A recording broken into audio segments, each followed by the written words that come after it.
Yeah, I think they're okay. You know, we've worked on some shape that we're going to expect Nicaragua to play in. To try to look at their weaknesses and strengths, and then obviously you can sense a little bit of nerves for the boys because it's a huge game for them.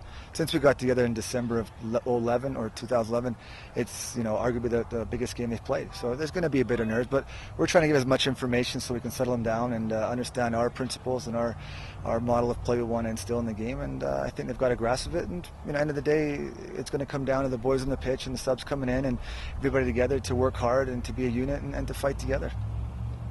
Obviously, it's the U20 level, so these aren't seasoned professionals, but the ultimate test is tomorrow. But how have they rebounded from the previous game, mentally even?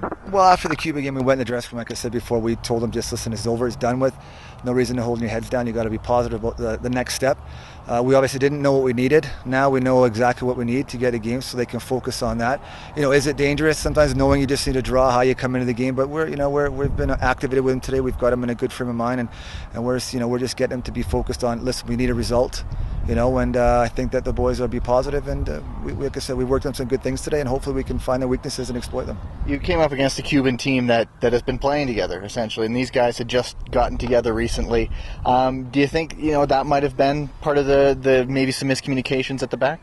I don't know if it's miscommunication or just individual errors, a few of the individual errors. But, again, Cuba had a good game. They've got a strong team. They're very compact, very disciplined, and that comes from hours and hours of working together.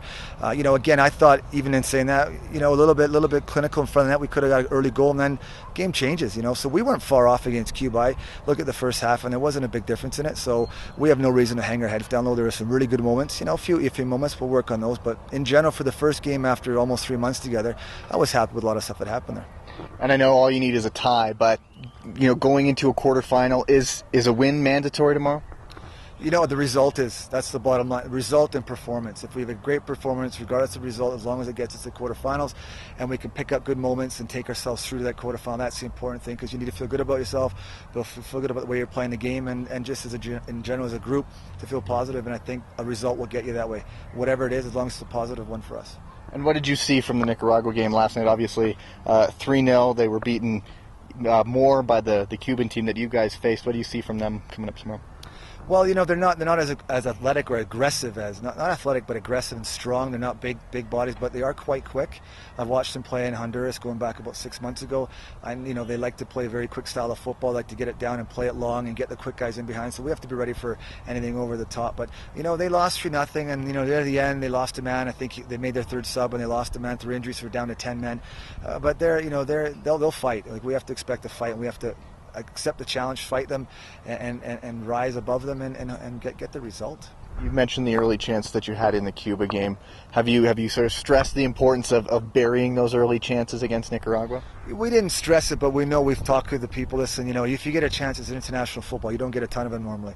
So if you get the chance, be confident in front of the goal, make the keeper make the save, but hit the target, hit it hard, and go for the goal. And I think that, if you have that killer instinct in front of net and you score it, again, the game could change very dramatically. Thanks a lot, Nick. Thanks.